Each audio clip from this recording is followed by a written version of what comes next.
ഒരുപാട് വർഷത്തെ നിസ്കാരങ്ങൾ മിസ്സായി പോയത് ഞാൻ ഇനി എന്ത് ചെയ്യും എന്നോർത്തിട്ട് ഒരുപാട് പേര് സങ്കടപ്പെടാറുണ്ട്. അങ്ങനെ സങ്കടപ്പെടാൻ വരട്ടെ. കാരണം ഒരുപാട് സ്കോളേഴ്സ് പറഞ്ഞിട്ടുണ്ട് നിങ്ങൾ അത് കളയായിട്ട് നിസ്കരിക്കേണ്ട ആവശ്യമില്ല എന്നുള്ളത്. അല്ലാഹു സുബ്ഹാനഹു വ തആല ഓരോ നിസ്കാരങ്ങളും അതിന് ഫിക്സഡ് ടൈം വെച്ചിട്ടുണ്ട്. അത് പോയി കഴിഞ്ഞാൽ പിന്നെ നിങ്ങൾക്ക് അത് കളയായിട്ട് നിസ്കരിക്കാൻ കഴിയൂല. കളയായിട്ട് നിസ്കരിക്കാൻ പറ്റുന്ന രണ്ട് സിറ്റുവേഷൻസ് ഉള്ളൂ. ഒന്നല്ലെങ്കിൽ നിങ്ങൾ ഉറങ്ങിപ്പോകുമ്പോൾ, അല്ലെങ്കിൽ നിങ്ങൾ മറന്നു പോകണാണ്. ഈ സഹോദരി പറഞ്ഞത് നിങ്ങൾ എല്ലാവരും കേട്ടല്ലോ. ഒരാൾക്ക് ഖളാ ആയിപ്പോയ നിസ്കാരം ഖളാ വീട്ടേണ്ടതില്ല. അത് ഉറക്കുകൊണ്ടോ മറവി കൊണ്ടോ ഖളാ ആയത് മാത്രം വീട്ടിയാൽ മതി, മറ്റൊന്നും വേണ്ട. തൗബ കൊണ്ട് അല്ലാഹു തആല എല്ലാം പൊറുക്കുമെന്നാണ് പറഞ്ഞത്. ഏതൊക്കെയോ സ്കോളേഴ്സ്, അതായത് മതപണ്ഡിതന്മാർ അങ്ങനെ പറഞ്ഞിട്ടുണ്ടെന്നാണ്. ആരാണ് അങ്ങനെ പറഞ്ഞിട്ടുള്ളത്? എല്ലാ മഹത്തുക്കളും പറഞ്ഞത് ഒരാൾക്ക് നിസ്കാരം ഫർളായത് ഖളാ ആയാൽ ഖളാ വീട്ടൽ കൊണ്ട് മാത്രമേ അതിന് പരിഹാരമുള്ളൂ എന്നാണ്. രേഖാമൂലം ഞാൻ എല്ലാം ഈ വീഡിയോയുടെ കൂടെ തന്നെ നിങ്ങളെ കാണിക്കുകയും ചെയ്യാം. അള്ളാഹുവിന്റെ വിശാലമായ തൗബയെ പറ്റി നമ്മൾ എല്ലാവരും കേട്ടിട്ടുണ്ട്. എന്താണ് ഈ തൗബ? ഒരാൾക്ക് കുറെ തെറ്റുകൾ സംഭവിച്ചു. അള്ളാഹുവിനോട് ആ തെറ്റുകളെല്ലാം ഏറ്റുപറഞ്ഞ് റബ്ബിനോട് പൊറുക്കൽ ചോദിച്ചാൽ അള്ളാഹു പുറത്തരും എന്നല്ലേ നമ്മൾ പഠിച്ചത്.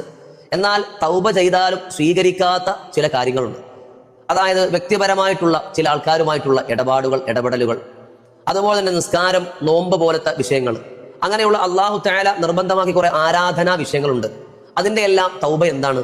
നിസ്കാരം കുറെ ആൾക്കാർ മുടക്കി ഖളാ ആക്കി, നോമ്പ് കുറെ ഖളാ ആയി, അതെല്ലാം ഖളാ വീട്ടിയതിന് ശേഷം അള്ളാഹുവിനോട് പൊറുക്കൽ ചോദിച്ചാൽ മാത്രമേ അള്ളാഹു തആല പുറത്തരൂ. മനുഷ്യന്മാരുമായി വ്യക്തിപരമായിട്ടുള്ള ഇടപാടുകൾ അള്ളാഹിനോട് നേരിട്ട് ചോദിച്ചാൽ അള്ളാഹു സ്വീകരിക്കൂല.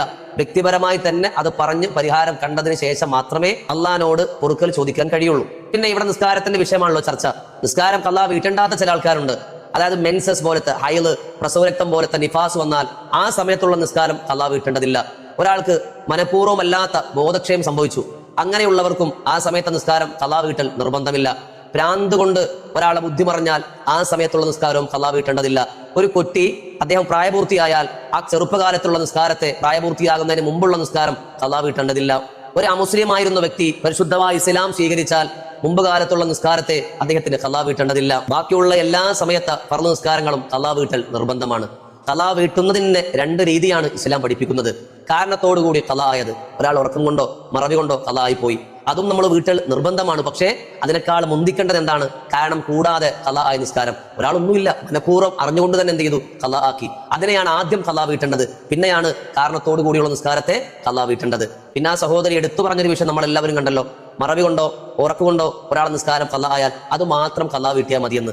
അതൊരു മനഃപൂർവ്വമുള്ള ഒരവസ്ഥയല്ലല്ലോ, അറിയാതെ സംഭവിക്കുന്ന അതുപോലും ഖളാ വീട്ടണമെന്ന് സഹോദരി പറഞ്ഞെങ്കിൽ പിന്നെ ഒരു മനുഷ്യൻ അറിഞ്ഞുകൊണ്ട് ഖളാ ആക്കിയത് വീട്ടണ്ടാന്ന് ബുദ്ധിയുള്ളവർക്ക് ചിന്തിച്ചാൽ അത് മനസ്സിലാവൂലേ? നമ്മൾ കുറവാക്കിയാൽ നിങ്ങൾ ആരാണോ എന്താണെന്ന് ഒന്നും അറിയില്ല.